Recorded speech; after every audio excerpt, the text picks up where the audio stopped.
Efésios 5, 1 e 2. Na realidade, hoje o objetivo é chegarmos até o verso 7.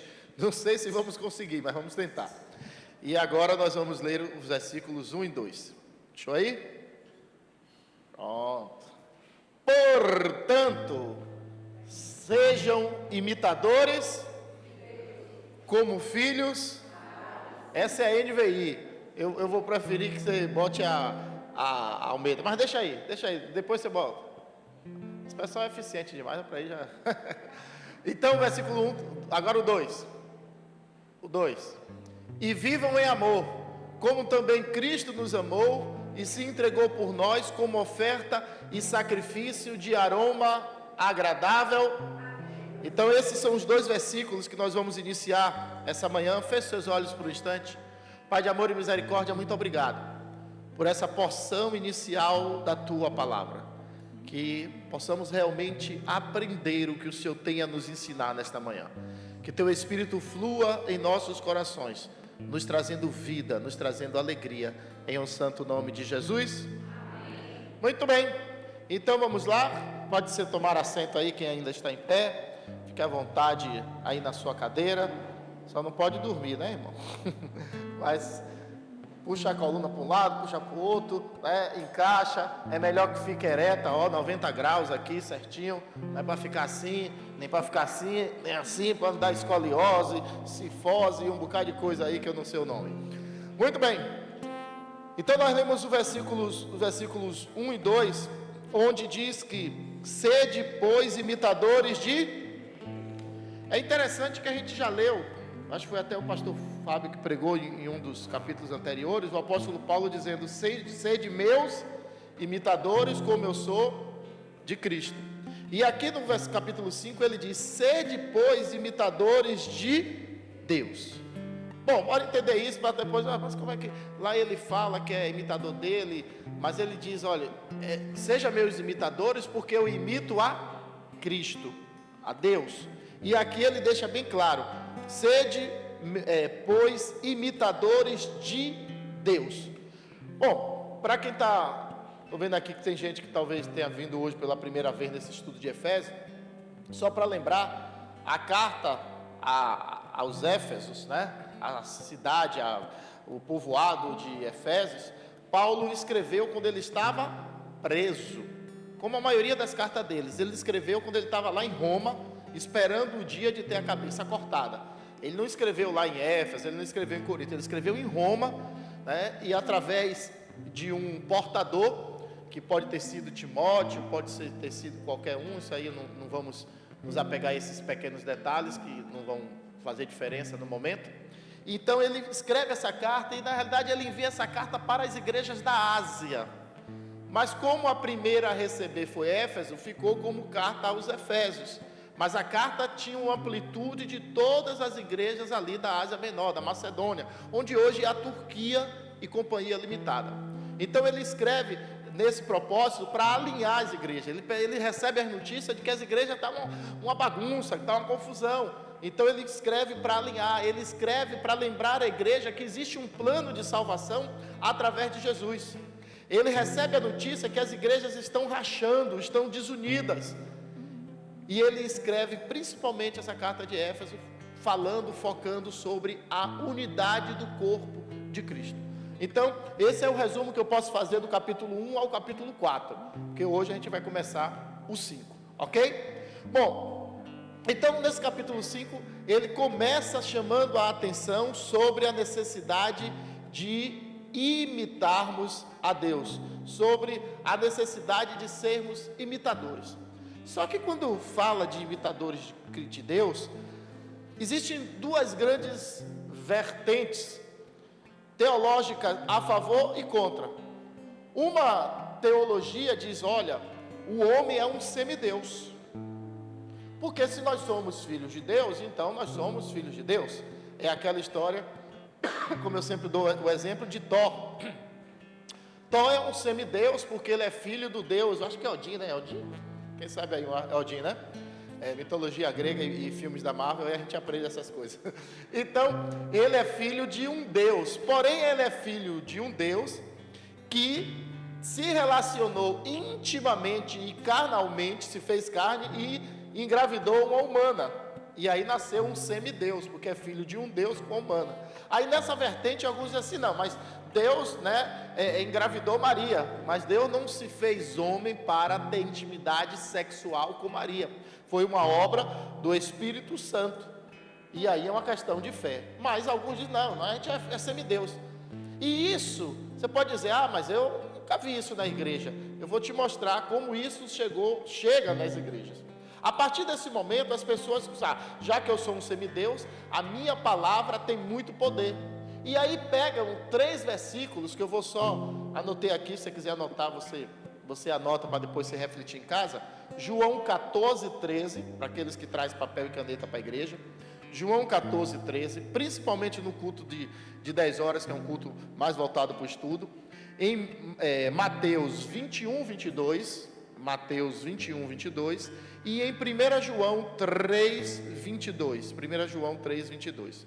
Bom, esses versículos são aqueles que dizem assim, e tudo que pedirdes ao Pai em meu nome, crendo, mas também diz, mas tudo que pedirdes ao meu Pai, sendo para honra dele, sendo para a glória dele. Então, na realidade, as pessoas pegam assim, não, mas tudo que eu pedi eu vou receber, tudo que eu pedi em oração eu vou receber, glória a Deus. Mas o que você está pedindo em oração, se for realmente uma oração direcionada pelo Espírito Santo de Deus, se for para a glória de Deus, senão não vai funcionar, irmão, senão não vai funcionar. E aí o que acontece? Muitos dizem assim, não, eu sou um homem de Deus, o que eu falar, Deus vai ter que cumprir. Deus vai ter que cumprir? Deus é o que seu, irmão? Seu empregado? Seu moleque de recado? Não, porque quando eu oro em nome de Jesus e tem que acontecer. E começa a usar o nome de Jesus como um abracadabra. Aquele negócio que a gente brincava quando era menino. Não, agora você vai ser curado em nome de Jesus. Sim, é para orar em nome de Jesus. Mas a gente sabe que, na maioria dos casos, não acontece. E não aconteceu por quê? Porque naquele momento, aquela cura não era para a glória de Jesus. Não, mas toda doença, porque pelas pisaduras? Sim, pelas pisaduras nós fomos sarados. E o diabo não pode colocar nenhuma doença em nós. A exceção, se Deus permitir, como permitiu em quem? Em Jó. Então, se o diabo, está buscando colocar isso, a gente vai repreender o nome de Jesus e não vai ter essa doença. Mas se Deus permitiu, vai acontecer. Eu conheço grandes homens de Deus. Vou até citar um exemplo recente, uma grande mulher de Deus, que eu admirei sempre. Pastora Ludmila Feber. Você vai dizer que aquela mulher não era uma mulher de oração? Falar daquela pastora até me emociona. Aquela mulher vai jejuar assim lá no céu. Que mulher de jejum, que mulher de oração. E morreu de quê, gente? De câncer. Você acha que ela não orou pedindo a cura? Nós oramos aqui por ela também nessa igreja. O Brasil e o mundo orou por ela. Todo mundo pedindo e dizendo, não, pastora, a senhora vai ser curada em um nome. E ela não foi. É porque Jesus não tem poder? É porque a gente não teve fé suficiente? É porque ela não tinha fé? Não, é porque não era para a glória de Deus. A glória de Deus se manifestou na morte dela. E acabou, é soberania de Deus. Não me pergunte por quê, porque eu não sou Deus, eu não posso te responder. Mas eu sei que tem pessoas que são curadas instantaneamente, né, pastor Davi? O pastor Davi é uma pessoa muito usada por Deus nessa área de cura.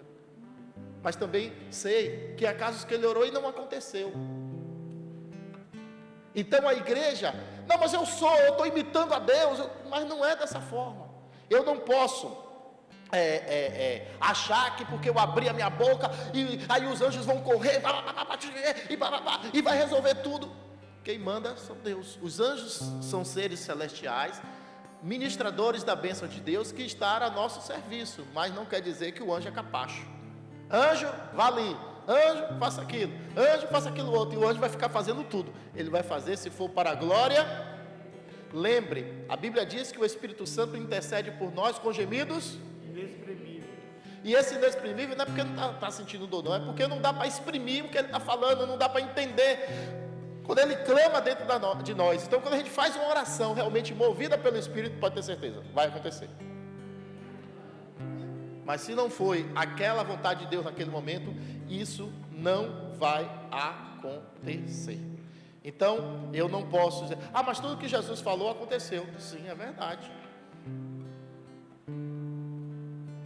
Mas Ele é o próprio Deus.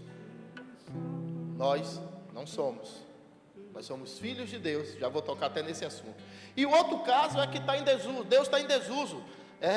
A teologia de que é uma teologia que alguns até acreditam, a minoria. Deus está em desuso. Deus é coisa do passado.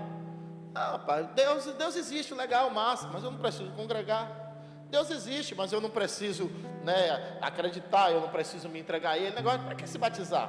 Batizar era coisa lá antigamente, rapaz, agora não precisa mais não. E toda uma teologia, de que Deus está fora de moda e que Deus, na realidade, Deus nunca existiu.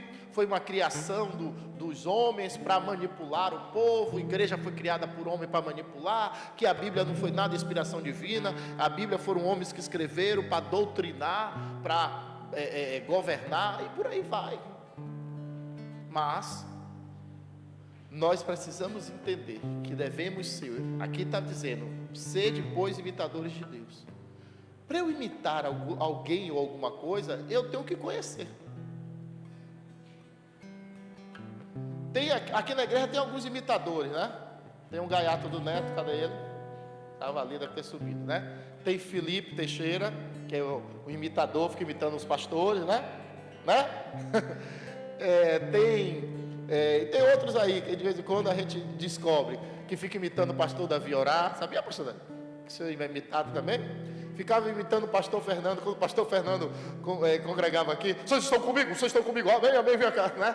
Que imitava o pastor Francisco quando congregou aqui, amém ou não amém, né? Cada um tem seu jeito, então imita.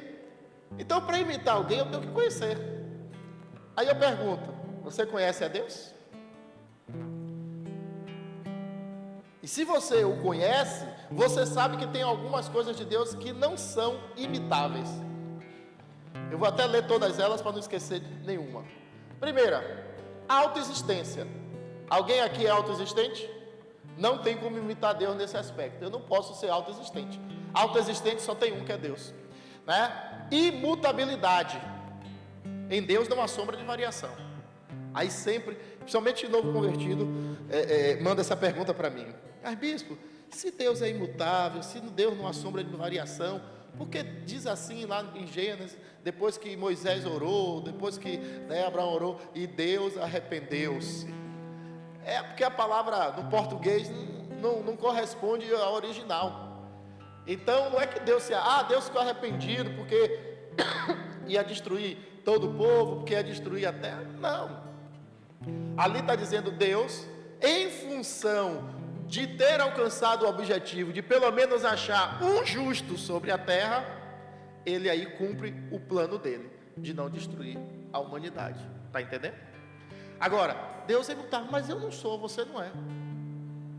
Se a gente for olhar, a maioria de nós é meio que bipolar, tem às vezes uns tripolar, tetrapolar, pentapolar e por aí vai. Tem dia, meu irmão, que a gente tá legal, e não é porque a gente é má pessoa não, mas todo mundo aqui passa um dia mal, passa ou não passa? Mas semana passada foi terrível para mim. Estava conversando até com o pastor Fábio, a pastora Ibra, quanto que a semana passada foi terrível para mim, foi muito difícil, uma semana assim, muito complicada, mas graças a Deus o Espírito Santo segurou.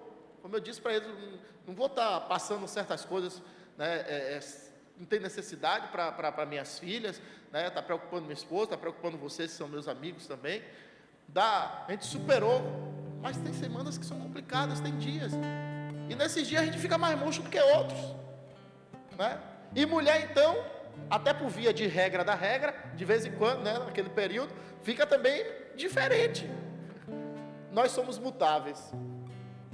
E para quê? Prova maior de mutação do que essa igreja. Alguns saíram porque não aceitaram a mudança, e outros estão firmes e fortes, e crescendo e entendendo a mudança que Deus quis para nós. Não é isso? Então, nós somos mutáveis, Deus Não. Deus, ele tem a característica da imensidão. Bom, eu tenho 1,69,99 m. Então 1,70 m, né? Para ficar melhorzinho. Eu tenho 1,70 m, sou baixinho. Né? Marão tem e quanto? 1,82. Tá vendo? Newton tem 1,95. Jogador de basquete da NBA. Né? Então veja. Mas ainda assim, Newton, mesmo sendo grande, ele não é imenso. Imenso é nosso Deus. Onde, né? O céu dos céus, poeira dos pés de Deus. Onde ele pega o planeta Terra, bota na mão assim, ainda tem que usar uma lupa para enxergar. Deus é imenso. Imenso em todos os sentidos. Deus, ele tem a característica da infinitude. Deus não tem fim, mas nós temos. Esse corpo tem fim. Ainda que ele vai ser renovado, mas ele tem fim. Deus é onisciente. Deus sabe todas as... Tem aquela história que a gente estuda em biologia. E às vezes em laboratórios, né, de proctologista, desse pessoal aí, tem até uma foto assim, dos tipos de fezes, para não falar cocô. Tá? Tem o de bolinha, tem o líquido, que é aquele que de vez em quando, né, a gente chama de piriri, né? Eu sei que é menos a gente falar isso, mas é para você entender bem. Segundo os médicos, pastoso, né, mano? Mas segundo os médicos, o melhor é o estilo banana, né? É aquele que cai, puf, vai ser na banana e acabou, né? Então, é dessa maneira. Aí, às vezes, a gente não entende de cocô, meu irmão. E está querendo entender, né, algumas coisas. Ah, porque o irmão fez isso, porque o irmão fez aquilo, porque a igreja é isso, porque a igreja é aquilo. A gente não entende de coisas que nem prestam, quanto mais de coisas grandes. Mas Deus sabe de tudo. Deus sabe do micro e do macro. Deus sabe sobre o vírus da Covid, que é pequenininho, que tem que usar um potente microscópio, como Ele também sabe de todas as galáxias. Porque o olho humano só vai aqui na Via Láctea. Mas Deus sabe de toda a galáxia. E que eu imagino o que é um infinito. E quando eu tento imaginar, tipo assim, sabe o computador quando você quer visualizar várias telas ao mesmo tempo que ele trava? A minha mente trava, cara. Quando eu começo a entender que o Sol é gigante para nós, a Terra parece uma cabeça de alfinete diante de um elefante, mas que o Sol é uma estrela de quinta grandeza. Existe um tipo de Sol aí, de uma estrela, onde cabe mais de 1 trilhão de sóis da nossa galáxia dentro dele. Não dá, meu irmão, a cabeça trava. Não dá para imaginar o tamanho de Deus. Deus, Ele é onipotente, Ele pode todas as... Deus é onipresente, irmão. Ele está aqui agora entre nós, mas Ele está lá no Japão também. Ele está na igreja que tem aqui do lado, Ele está na igreja que está ali, Ele está na casa de alguém que nesse momento está glorificando o nome dEle. Ele é onipresente. Então, tem como a gente imitar Deus nesses atributos? Não. Apesar de que tem uns super apóstolos, super bispos, super pastores, que, né, tiram o paletó e todo mundo é curado, todo mundo cai.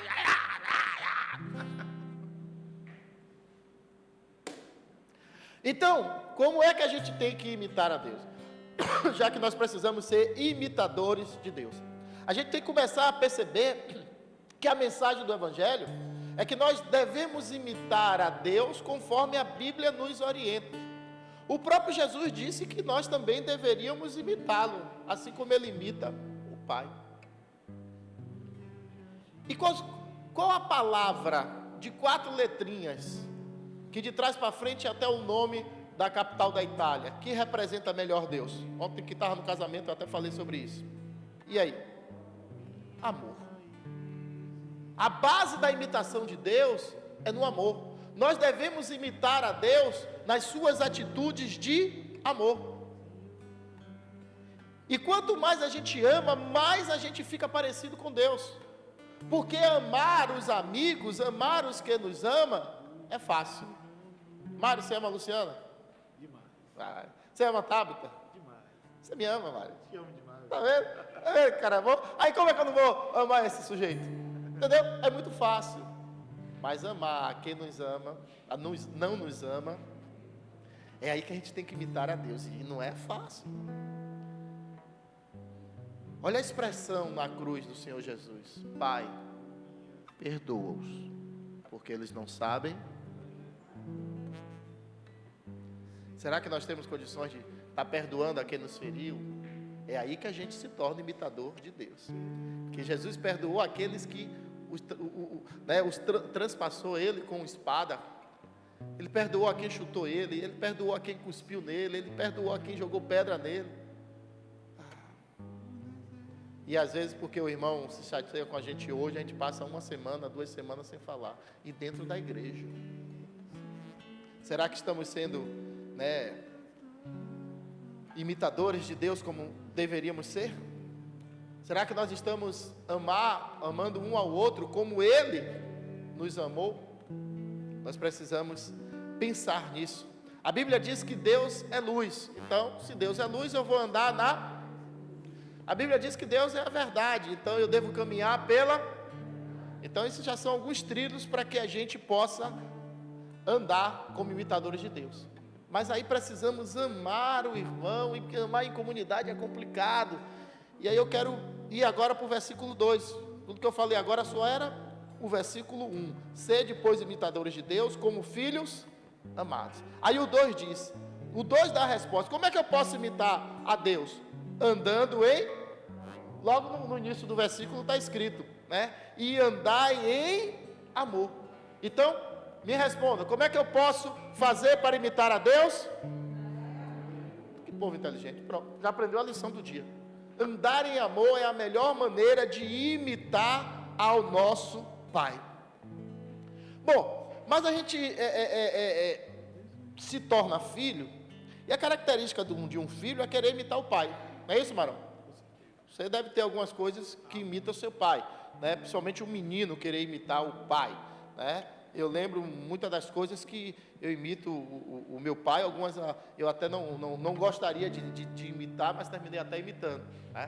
É normal o menino, pelo menos na minha geração era, agora está cada vez mais difícil, o menino querer imitar o pai e a menina querer imitar a mãe. Apesar de que às vezes a menina também, algumas coisas, imita o pai. E aí a gente vai, e vice-versa, o filho também imita a mãe.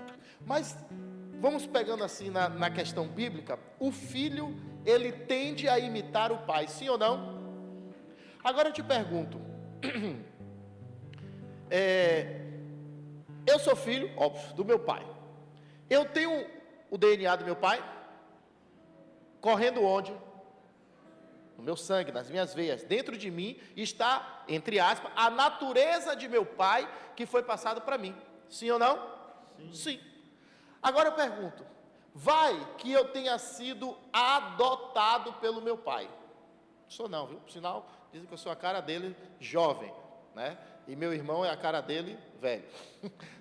Segundo dizem, Ainda bem, meu pai jovem era bonito. O que é que um filho adotivo recebe logo do pai? O nome, não é isso? O menino chamava Francisco Firmino. Aí o pai adota e diz: não, mas meu sobrenome é Vila Verde Albuquerque Baraúna de não sei das quantas terceiro. Aí esse menino vai ter esse sobrenome, Albuquerque Baraúna da Silva terceiro. Não é isso? Então nós somos filhos de Deus, sim ou não? Mas a Bíblia diz, primeiramente, que nós somos filhos por adoção. É por isso que todos nós agora somos de Jesus. Então Mário, blá blá blá blá blá blá, de Jesus. Aldemir Alves dos Santos, de Jesus. Nilton, blá blá blá, de Jesus. Davi da Silva, de Jesus. Não é isso? Todos nós recebemos o nome de Deus sobre nossas vidas. Mas como é então que a gente pode ter a natureza de Deus se o que a gente herda é o nome como filho adotivo? Nós somos filhos de adoção. Mas a Bíblia também diz que nós viemos da boa semente. A Bíblia diz que nós, como Jesus disse para Nicodemo, necessário vos é nascer. Então nós renascemos através da fé e no batismo. E nesse momento que a gente faz uma aliança com Cristo, a Bíblia diz que dentro de nós passa a habitar quem? O Espírito Santo. E esse Espírito Santo começa a fazer uma mutação. Por isso que nós somos mutáveis. Deus não tem como mudar Deus. Não adianta você dizer, não, eu vou jejuar 500 dias, eu quero ver se Deus não vai fazer. Não vai mudar, irmão. Aí agora só oro assim porque fica a perna tremendo, é o sacrifício. Não vai mudar Deus, meu. Deus é Deus, acabou. Eu vou dar uma oferta nessa igreja de 10 mil. Ô Senhor, manda, estou precisando, né? Mas isso não vai mudar Deus, porque você deu dinheiro ou não deu da igreja, irmão. Isso vai mudar em você e não a Deus. Mas o Espírito Santo, quando ele entra em nós, aí a gente diz, já não vivo mais eu? Então nesse momento, a gente deixou de ser somente filho de adoção e passamos a ser filhos de verdade de Deus. Somos sim filhos de Deus, e a nossa natureza dia a dia começa a ser mudada. Aquele que mentia não minta mais, aquele que roubava não roube mais, aquele que adulterava não adultera mais, blá blá blá blá. Ou seja, a gente começa a mudar de dentro para fora. E aí sim, a nossa natureza começa a ser como a natureza de Deus. Consegue entender? Então, nós sim passamos a ser filhos de Deus duas maneiras. Diga comigo, pela adoção e pela conversão. Então pronto. Lembre-se que Jesus Cristo inicialmente ele é apresentado como o unigênito de Deus. O que quer dizer unigênito? Então eu vou dar um exemplo. Filipinho, filho do pastor Fábio, ele é filho unigênito, porque só tem ele. Uni de único, acabou, só o Filipinho. Eu não sou assim, são 3 filhos, né? Então, só que depois Jesus ele vai e se apresenta depois do sacrifício como o primogênito de Deus. Percebe? Quando ele fala que ele é o primogênito, quer dizer que ele é o primeiro de muitos. Ou seja, ele é nosso irmão mais velho. Então, por exemplo, meu irmão é o primogênito, eu sou caçulinha de mamãe, né? Então meu irmão é o mais velho, é o primogênito, porque ele é o primeiro, mas tem um segundo, tem um terceiro. Então Jesus Cristo deixou de ser unigênito e se torna primogênito. Ou seja, ele abriu a filiação do Pai para todos aqueles que o reconhecem como Senhor e Salvador de suas vidas. Então, nós precisamos assim, né, cumprir o nosso chamado e imitar a Deus. Então eu vou imitar Deus como? Através do amor. Mas vamos entrar mais forte nisso aí. A palavra na nossa língua tá, volta aí para o 1, Filipe. Está escrito imitar. Vá para o 1.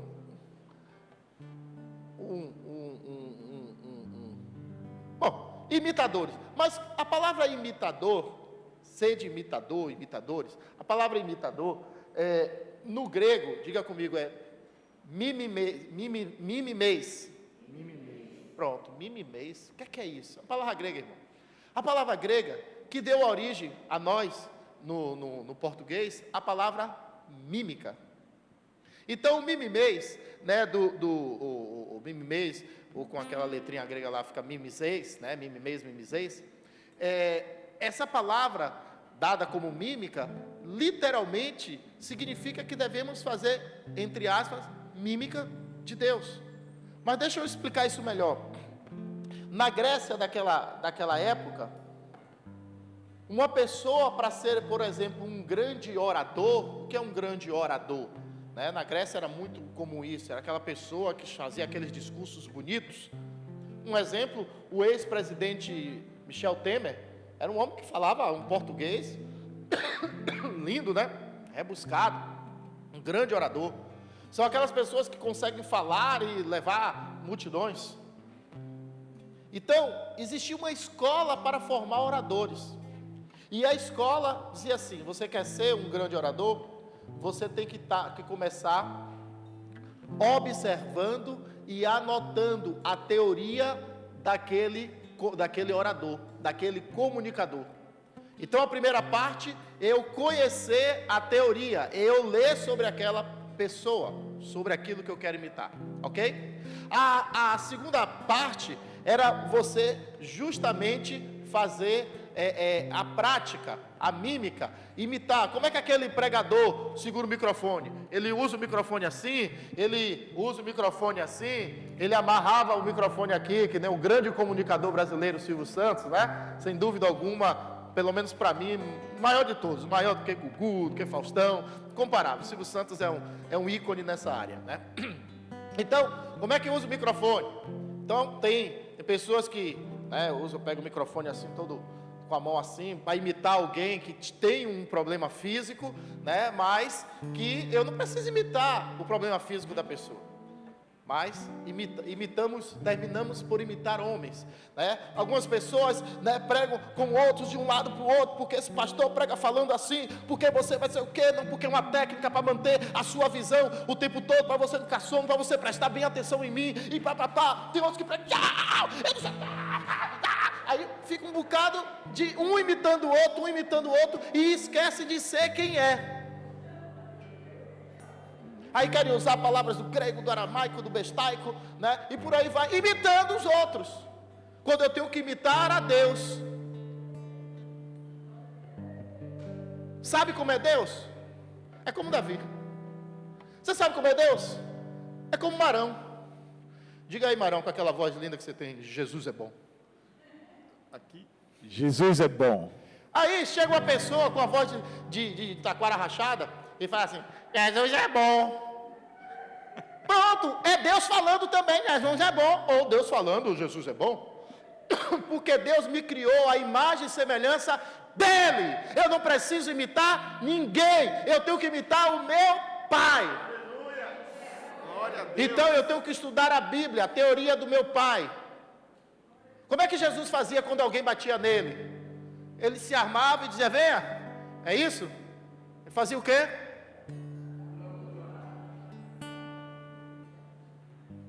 Difícil? Difícil? Eu estou aqui só com o meu pãozinho. E tem um bocado de gente com fome. Farinha pouca. Isso é Nazaré das farinhas. Pastor Davi disse logo não. Mas aqui na Bahia o pessoal tem que dizer, farinha pouca, meu pirão primeiro. Jesus disse não, farinha pouca vai ter que virar muita. Discípulos, traz aí, toma aqui, bota aqui na sua mão, vá e alimente.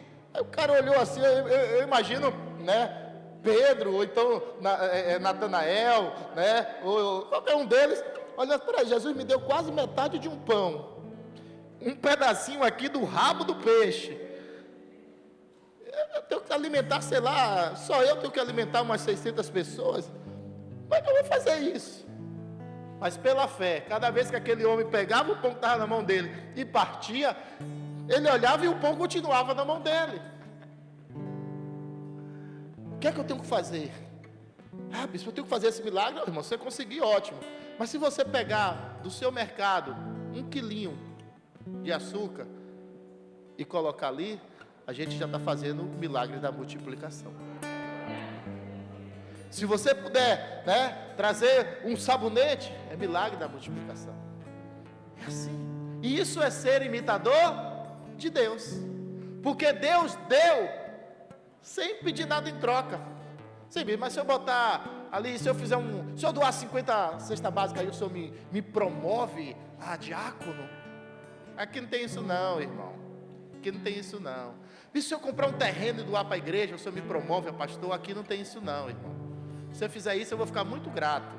Mas não é por cargo, não é por isso não. É por amor, ser imitadores de Deus, né? Nós precisamos imitar Ele. E depois, colocar tudo isso em prática. Em outras palavras, eu tenho que imitar o caráter de Deus. E aí, 3 palavrinhas resumem. Deus é bom. Como é o caráter de Deus? É bom. Deus é bom. Esse é o caráter de Deus. E que é difícil, irmão, imitar. E a gente precisa de muita prática. E como é então que eu vou praticar? Bom, para eu imitar um orador, eu posso botar lá na televisão, né, como ele fala, como ele se movimenta e não sei o quê. Tem até um joguinho de videogame que ensina a pessoa a dançar, né? Ela tem que fazer aqueles passos, não sei o quê, já os meninos dançando, né? Eu na hora que fizer assim, eu travo a perna e caio, né? Mas eles fazem. Tem processos para imitar. E para Deus também tem processo. É você todo dia meditar no livro dessa lei, de dia e de noite. É essa palavra não se apartar da sua boca nem do seu coração. É você viver em comunidade, porque na comunidade é que você vai poder perdoar quem te ofende. E não dizer, vou sair daqui. Não fuja, em frente. Em frente. É isso que nós precisamos fazer. É ter as atitudes de Cristo. É fazer o que Deus pede para a gente fazer. Diga comigo, a grande imitação de Deus é perdoar. Está preparado para isso? Para imitar, para perdoar. Perdoar a quem nos tem. Porque se você não perdoa quem te ofende, você não pode ser perdoado. É a oração do Pai Nosso. Outra coisa que nós precisamos fazer, ainda no versículo 2. Cadê o versículo 2, Filipão? 2. Não preocupe não, irmão. É porque esse programinha a gente começou de novo a usar. Pronto. E vivam em amor, como também Cristo nos entregou nos amou e se por nós como oferta. Então, se eu quero ser imitador de Deus, eu tenho que aprender a sacrificar. E aí agora eu poderia vir com: e você vai sacrificar, você vai trazer aqui no altar a sua melhor oferta, quem dá 1000, quem dá 1000, quem dá 1000, quem dá 500, quem dá 500. Não, irmão, não é isso. Não é isso. Não é esse tipo de imitação. Não é esse tipo de sacrifício. Mas é o sacrifício de pegar a sua vida e dizer: eu não quero viver mais em mim, eu quero viver em ti, Senhor. Faça-se em mim segundo a tua. Esse que é o sacrifício. A vontade é de sampar a mão na cara e você levanta a mão e diz: Senhor, perdão, porque eu pensei mal, mas abençoa esse irmão. Não é assim, irmão? A vontade às vezes é de sair pelo mundo. Várias pessoas já me procuraram: bispo, estou passando um problema tal, a vontade que eu tenho é de pegar a pista aí, e não dar notícia mais. Mas ao invés de fazer isso, você corre para o seu quarto, bota o seu joelho no chão e ora. Você corre aqui para essa comunidade, chega antes do culto, e ao invés de ficar conversando, dobra seu joelho aí na cadeira e começa a conversar com seu papai. O sacrifício é se entregar, o sacrifício é se doar. Se doar pela causa de Deus, pelo reino de Deus, se doar pela necessidade do outro. Aí quando a gente verdadeiramente se aniquila, ou seja, me torna um sacrifício vivo, o que é que acontece? Vai subir um quê? Qual é a tendência natural? Imagine que pastor Davi tem duas vacas lá na terra dele, lá enfatizando a fazenda, né? Lá em Nazaré das Farinhas, ele tem duas vacas. Uma vaca magrinha, sei lá, que tem 15 arrobas, chutando assim. E ele tem outra vaca bonitona, gordura e tudo mais, que tem 28 arrobas. E aí, alguém diz assim para ele: Davi, você tem que sacrificar uma vaca para Deus aí. Qual é a tendência natural? A magrinha. A magrinha, é óbvio. Vou dessa daqui. A outra ali está mais fortinha. Essa é a tendência natural. Foi isso que Caim fez. É isso que a maioria de nós temos vontade de fazer. Vai dar o dízimo, dar a oferta e tal. Mas, lá na antiga aliança, que Deus pediu o sacrifício de animais, o que subia como incenso suave às narinas de Deus, a Bíblia diz que era quando queimava o quê? Ao quê? Ao quê? Fazia assim, ó. Fala, não tem medo, estou gordo mesmo. É quando queimava o quê? Então é quando a pessoa trazia o seu melhor boi, a sua melhor ovelha, aquela que estava bem parruda mesmo, aquela bem gordinha. Quando o sacerdote pegava aquele tocinho do boi, né? Eu sei que tocinho fala do porco, mas pegava aquele tocinho do boi, colocava ali no braseiro e aquela gordura fazendo perde meio-dia falar disso, né, irmão? Né? Aquela gordura aí ela cai no carvão, parece até que vai apagar, aí sobe aquela fumaça, não é isso? Pronto, a Bíblia diz que aquilo era um incenso suave às narinas do Senhor, e o sacrifício era aceito. Você tem dado o seu melhor para Deus? A sua gordurinha em todos os sentidos para Deus você tem dado? Você tem se lançado, né, aos pés do Senhor como um sacrifício mesmo, dizendo: Deus, eu sei que eu sou cheio de teoria, eu acho que deveria assim, eu não vou trabalhar na igreja porque é assim, porque tem aquilo outro. Para com isso! Se entrega de corpo e alma como Jesus se entregou. Faça o seu melhor pelo reino, faça o melhor pelo seu próximo, faça o melhor por essa comunidade, faça o melhor pelo seu familiar ingrato. É assim, irmão. É isso que é, né, ser um sacrifício de aroma agradável a Deus. Eu sei que muitos entendem, não, sacrifício é eu ficar de joelho 12 horas. Essa semana eu estava conversando com uma irmãzinha que congregou conosco aqui muitos anos, e aí tocou no assunto de jejum, tocou em vários assuntos lá, falando que uma pessoa chegou a passar mal da família dela, porque fazendo, né, um jejum que não pode fazer, uma pessoa já idosa. Eu disse: olha, eu preguei até domingo retrasado sobre isso e estava chamando a atenção. Você vai fazer o jejum de forma a não prejudicar a sua saúde, não é para você ficar com úlcera, né, com dor na barriga, não é para você ficar anêmico, não é para você baixar seu açúcar ou subir demais. Não, só aguenta jejuar uma refeição, jejua uma refeição. Aguenta jejuar duas, jejue duas. Aguenta fazer isso uma vez na semana, faça uma vez. Aguenta fazer 2 ou 3, faça. Mas não vá se acabar por isso. Não é esse tipo de sacrifício. Não é o tipo de sacrifício de dizer: você vai dar o seu melhor para Deus, arranca aí agora o brinco de ouro, isso, o ladrão rouba, porque está na Bíblia que não sei o que, traga e bote aqui no altar que você vai ser abençoado. Não é isso, irmão. Não é dizer: aquela casa que você tem de aluguel, você só precisa de uma casa, traga outra e bote aqui no altar. Não é isso. A não ser que Deus mande, não o pastor. Mas o seu melhor é a sua vida, é a sua vontade. Vou dar um exemplo bem simples, que eu sei que um bocado de gente não vai gostar e não vai concordar. Mas nasceu. A sua vontade é de vir novamente cultuar à noite? Vou dizer assim: eu já fui de manhã. Vou parar antes que se zangue. Entendeu?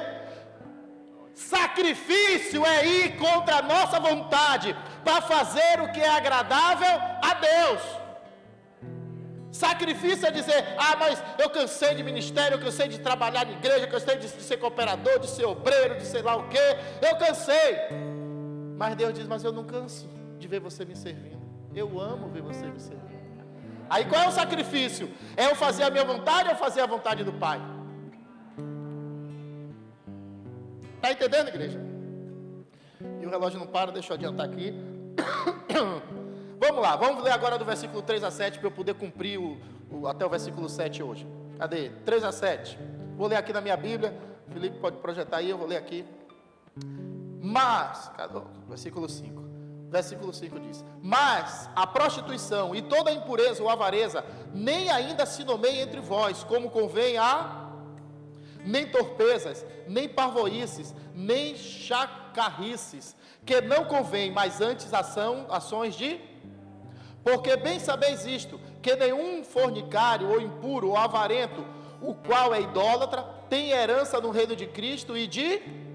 Ninguém vos engane com palavras vãs, porque por estas coisas vem a ira de Deus sobre os filhos da... Portanto, não sejais seus o quê? Companheiros. Bom, nos versículos aí de 3 a 7, eu já expliquei os 2 primeiros, e já foi uma pregação, vamos para a segunda agora. De 3 a 7, nós temos aí uma lista de como não devemos agir. se queremos imitar a Deus. Quem quer ser imitador de Deus aí, dá uma glória a Deus. Então, o que é que você não pode fazer? O versículo 3, teologicamente a gente define como os pecados sexuais.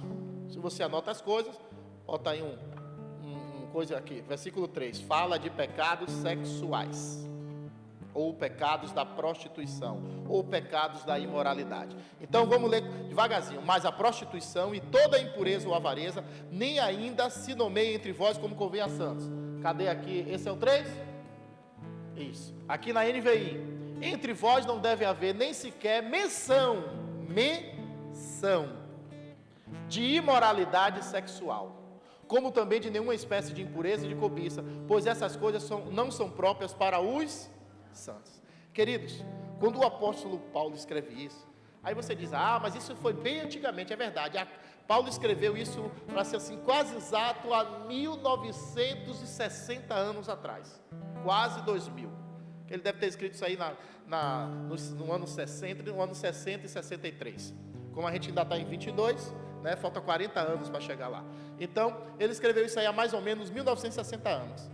Aí você pensa assim, mas eu só tenho 40, eu só tenho 30, eu só tenho 50, 60, e na minha época não tinha essa imoralidade como tem hoje. Mas há 1960 anos, meu irmão, tinha tanta imoralidade como tem hoje. Eu vou te dar um dado aqui que você pode pesquisar para confirmar. Dos 14 imperadores romanos, 13 eram homossexuais.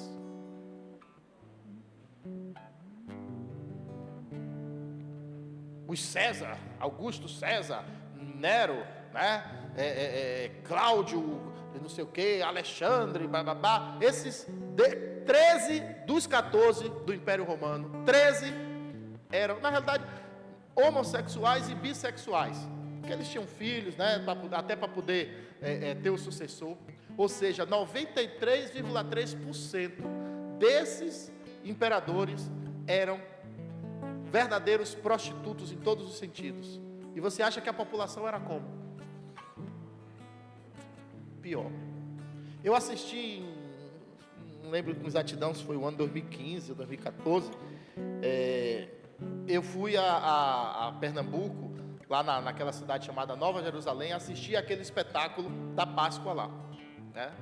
Fui pelo antigo ministério, e fiquei escandalizado, porque aquilo ali, eu disse, meu Deus, tanta freira aqui assistindo, as freirinhas, né, fofinhas, e eu digo, rapaz, como é um teatro ao ar livre, e é assim, tipo assim, aqui é uma cena da crucificação, aí você anda mais um pouquinho, vamos dizer, quando você chegar ali na esquina, depois da sinaleira, tem um outro cenário.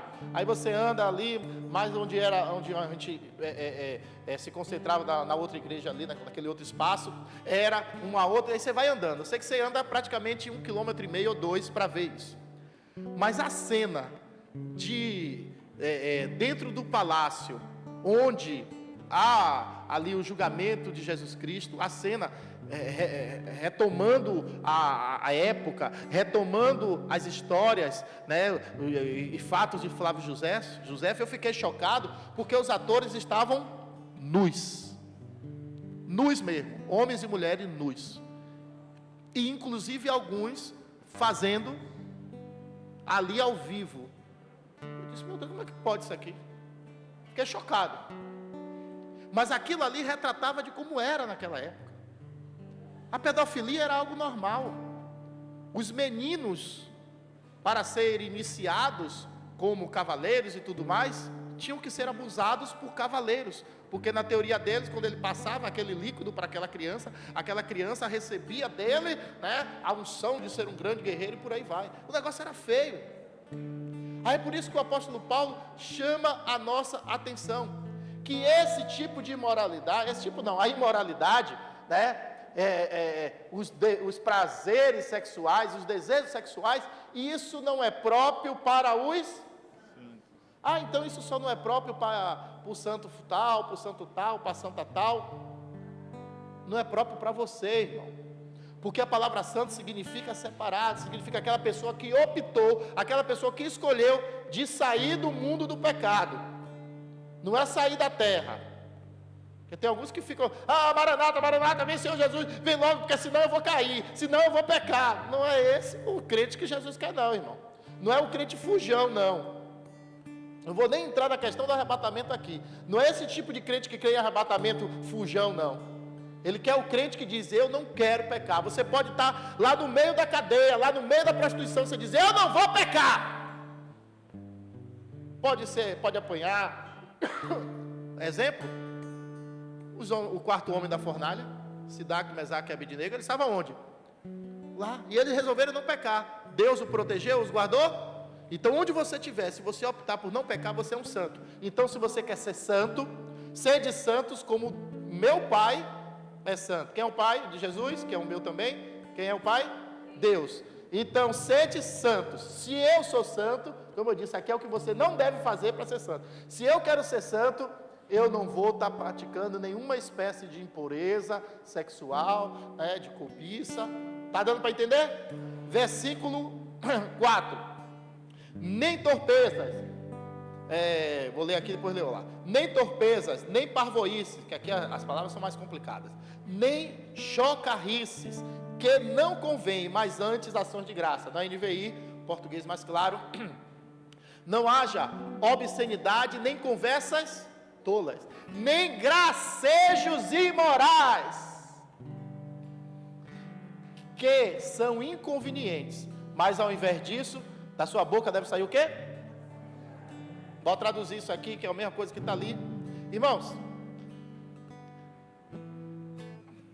há uns 2 ou 3 anos atrás, um site aí de humor,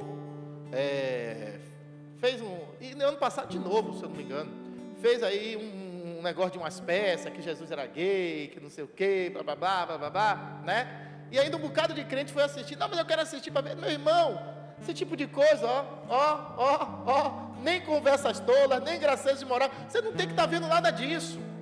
Você não tem que estar preocupado com isso. Eu gosto muito de humor, gosto.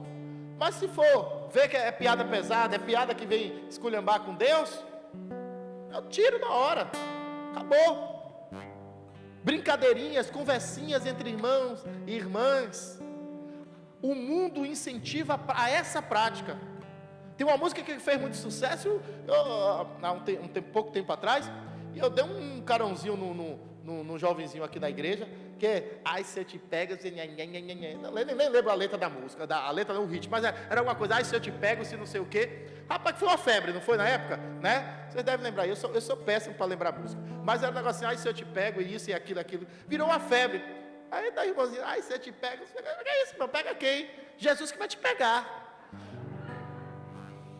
Rapaz, cuidado com as suas conversas. Cuidados.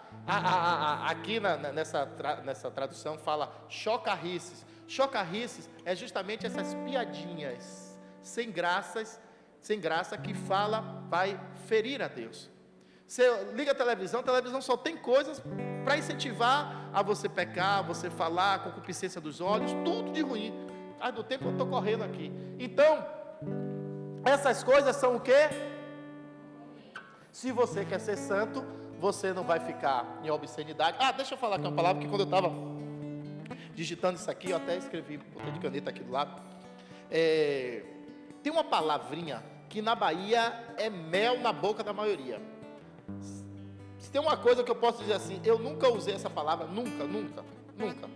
Esse palavrão nenhum lá em casa a gente usava, porque se usasse o mel descia, né? Meu irmão que era mais danadinho, é que quando do lado de fora ele largava, mas dentro de casa, né, não se usava palavrão. Então, mas tem uma palavra que é muito comum, que começa com P, depois tem um O, tem 2 R e um A no final.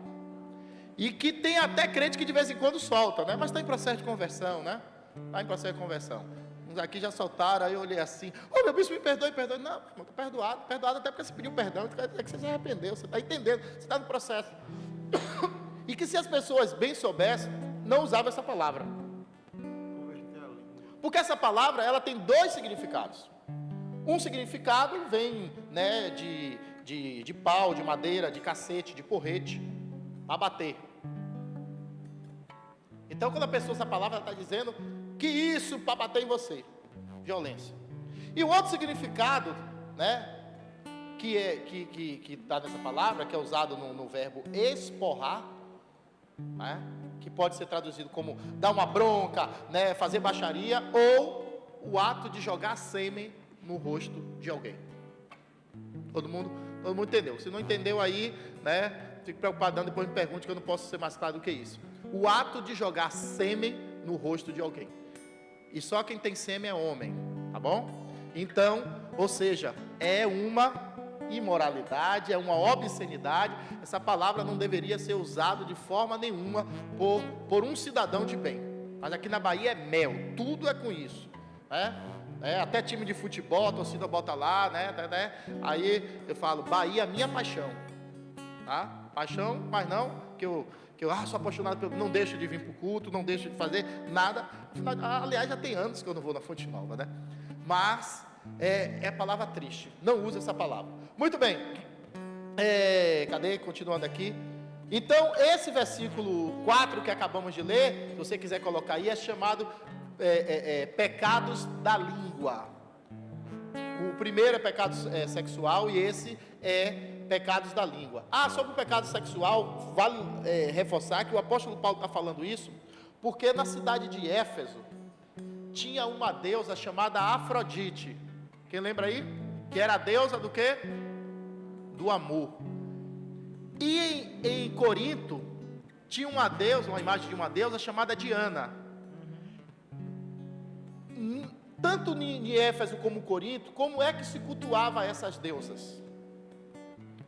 Tinham as chamadas prostitutas cultuais. Eram mulheres e homens, garotos de programa, que eram sacerdotes desses deuses. Então, ao redor dessa estátua, homens, mulheres, héteros e homo, ficavam ali tendo relação sexual na frente daquela deusa e esporrando às vezes. Aquilo era uma forma de cultuar a deusa do amor. E se você tiver a curiosidade de chegar num programinha desses de Bíblia e colocar a palavra filho, você vai ver que o livro de Éfeso é o livro que mais aparece a referência filho de Deus, filho de Deus. Toda hora a gente lê aqui, filho de Deus. Por quê? Naquela época não tinha camisinha, não tinha concepcional, não tinha, aborto sempre teve, né? Infelizmente. Mas naquela época, pior do que hoje. Se hoje aborto mata, imagina naquela época. Então, muitas daquelas prostitutas cultuais, porque eram sacerdotisas, elas ficavam como? E depois, quem era o pai? Até porque ela estava cultuando uma deusa. A deusa não podia ser pai. E essas crianças? Muitas dessas crianças foram discípulos de Timóteo e de Paulo. Por isso que ele reforça tanto a questão do ser filho de Deus, filho de Deus. Porque a cidade de Éfeso, como a cidade de Coríntio, eram impregnadas de órfãos. E o apóstolo Paulo diz: ainda que você seja órfão, de pai e de mãe, você tem o Deus Pai Todo-Poderoso, que será sempre o seu Pai. Você pode dar um glória a Deus? Tem que estudar, é por isso que é bom vir domingo de manhã, é por isso que é bom também vir domingo de noite, porque hoje de noite vai ser um tema muito importante também dentro da disciplina espiritual. É por isso que o domingo você tem que dar um esforço. Não, eu não vou ficar o dia todo na igreja, eu vou, almoço, faço alguma coisa, adianta. Eu mesmo quando chegar em casa, depois que almoçar, eu vou preparar 4 avaliações. E não vou nem levar para a escola, porque já estourei o prazo, eu mesmo vou imprimir em minha casa. Uma já é amanhã de tarde, a outra na terça de manhã, outra na terça de tarde, correndo. Mas estou aqui, ministrando a palavra, de noite estou aqui também. É assim, meu irmão, que funciona. Você pode fazer a mesma coisa. Deixa eu correr aqui, que a Levita está lá atrás, a música está lá atrás, já levantou, já pegou o celular, já olhou para o relógio, acho que ela está me dando algum indireto. De 5 a 7. Porque bem saber isso, que nenhum fornicário, ou impuro, ou invarento, o qual é idólatra, tem herança do reino de Deus, de Cristo e de Deus. É porque, rapaz, não dá para... Eu não consigo pregar passando por cima, não. Eu não consigo fazer o que esses pastores, tira o chapéu para ele, prega em 20 minutos, eu não consigo não. Porque quando eu leio isso aqui, vem uma pregação na minha mente: tem herança no reino de Cristo e de Deus. O que quer dizer aqui, no reino de Cristo e de Deus? Aí vem, né, aqueles jovens que tem, graças a Deus, que está brotando muito aqui na igreja, cheio de vontade de aprender, que nem Newton ali, e me manda uma pergunta lá no Zap: bispo, tem 2 reinos? O que é que fala reino de Cristo e reino de Deus? E aí, se eu for explicar isso aqui agora, eu não vou terminar. Mas de maneira simples, de maneira muito simples, eu vou te dizer: ó, o reino de Cristo, a Bíblia diz que o céu dos céus foi dado a Deus, e esta terra foi dada aos filhos do homem, aos filhos do homem. O reino de Deus é tudo, incluindo esta terra. O reino de Cristo, no qual Ele vem reinar com a sua igreja, que faz parte do reino de Deus, é esse reino.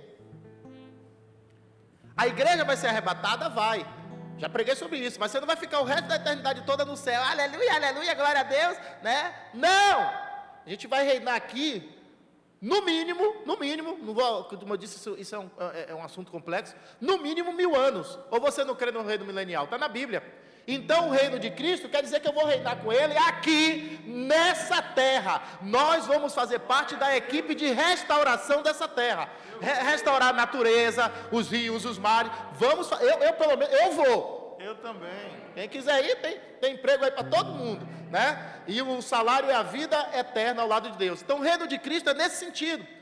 Então para com aquela mania de arrebatamento, e que todo mundo some, e que acabou, e que dizer o quê? A Deus dou, a Deus choro, mas venha vida em abundância. E vida em abundância é fazer dessa terra o que Deus planejou para ela ser, um verdadeiro jardim de Deus, jardim do Éden. Amém? E o diabo que mata, que destrói tudo, e que está destruindo também esse planeta Terra, que está também destruindo os seres humanos, ele vai ficar amarrado ali por 1000 anos, que é o tempo que Jesus quer, para refazer nova todas as coisas. Meu irmão, você tem que estudar, você tem que ter sede da palavra de Deus, para você não ser levado por ventos de doutrina que fica ensinando aí qualquer coisa não. Vamos lá, então, eu vou ler para terminar, eu não vou nem explicar mais. O apóstolo Paulo não está condenando o pensamento quando ele fala isso. Não. Porque aqui quem não pensa besteira aí, levanta a mão para eu chamar de mentiroso. Todos nós pensamos besteira. Pensar é uma coisa, colocar em prática é outra. Ser escravo do pensamento é outra. Então o apóstolo Paulo, ele está chamando a atenção para quem é cativo da imoralidade, cativo da pornografia, cativo da homossexualidade, cativo do adultério, cativo da mentira, ou seja, cativo do pecado. O que o apóstolo Paulo está dizendo é que essas pessoas, elas não herdarão o reino de Cristo, nem o reino de Deus, óbvio. Então, essas pessoas estão enganando a quem? A si mesmo, porque a Deus ninguém engana. Pois Deus não nos salvou, né, no pecado. Diga assim comigo: Deus não me salvou no pecado, mas do pecado. Percebe a diferença? Porque alguns entendem, não, porque Deus me tirou ali e me tirou do pecado. É verdade, Ele tirou do pecado, mas não quer dizer que você não vai pecar mais, irmão. Agora Ele está te tirando da prática do pecado. Esse é o objetivo dele. Mas infelizmente, até a gente morrer, a gente vai pecar muito ainda.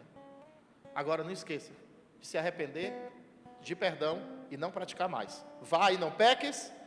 E aí eu queria ler, mas o tempo é curto. Anote aí para você ler em casa, 1 Coríntios 6, 1 Coríntios 6, tem a explicação perfeita disso aí, pelo próprio apóstolo. 1 Coríntios 6, versos 9 e 10. E para a gente terminar, tem aquela teoria que diz assim: a Bíblia diz que onde abundou o pecado, então, meu irmão, quanto mais você pecar, isso surgiu na época da reforma, quanto mais você pecar, mais graça você vai ter. E a gente já pregou várias vezes sobre isso aqui. Mentira. Quanto menos você pecar, mais graça você vai ter. Porque imagine que é um tanque, e você vai botar óleo e água nesse tanque, eles não se misturam, não é? Então, se você botar, vamos dizer que o óleo seja o pecado, ele não vai misturar com a água. Um ou outro vai ter que sair, e o óleo fica por cima, o pecado fica encobrindo. fica tapando o que tem embaixo e dificulta da luz passar. Se você botar uma lanterna num tanque que está cheio de água, você consegue ver o fundo, porque a santidade é transparente. Mas se você botar uma lanterna num tanque cheio de óleo, você não consegue enxergar o fundo, porque o óleo é obscuro. Esse exemplo veio aqui agora. Então, o que é que o mundo diz? Olha, remova a tampa do seu pecado e você não vai mais ser frustrado, você não vai se sentir mal. Não entendi, bispo. Imagine que um garoto, uma garota chega para você e diz: olha, eu estou passando por uma luta, porque eu estou tendo tendências a gostar de pessoas do mesmo sexo que eu, e blá blá blá, blá blá blá. Aí se for para uma terapeuta aí, para qualquer pessoa, diz: rapaz, não há mal nenhum nisso. O que você deve fazer para parar de sofrer é assumir. Assuma, saia do armário, tira a tampa, deixa fluir, deixa crescer, e você vai ficar bem. Não é isso que o mundo prega? Mas é isso que a Bíblia prega. A Bíblia prega que a gente deve conter os nossos desejos. A Bíblia prega, a gente viu aqui de manhã, que a gente tem que fugir de toda a imoralidade, de toda a obscenidade. A gente tem que fugir do que está escrito lá em Romanos 1, que eu li aqui semana passada. Quando a pessoa se entrega às suas paixões, ela vai ser ou homossexual ou heterossexual pervertido. Vai querer bacanal, orgia, casar com 20 mulheres, fuja disso. Então Deus nos orienta a buscar nele ser seus imitadores. E aí, meu irmão, versículo 7, deixa eu fechar aqui para não ler mais nada, para não falar mais nada. Versículo 7: portanto não sejais seus companheiros. Nós devemos ser companheiros do quê? Do que o Salmo diz. O Salmo 1 diz. O que é que o Salmo 1 diz? Pastor Davi, que é uma Bíblia ambulante. Fale alto. Fale do começo. Isso, meu irmão, fale alto. Que nós não devemos nos assentar. Pronto. Não devemos se assentar na roda dos escarnecedores. Mas o apóstolo Paulo não está dizendo que a gente tem que parar de falar com as pessoas, que a gente não vai andar com o pecador. Não existe isso. A luz reflete nas trevas. É aquele exemplo que eu disse. Essa igreja está bem clara. Se eu acender uma vela aqui, não vai fazer diferença nenhuma. Mas se apagar todas as lâmpadas e eu acender uma vela pequenininha da casa de aniversário, pequenininha, vai fazer uma diferença imensa. Você é luz para brilhar nas trevas.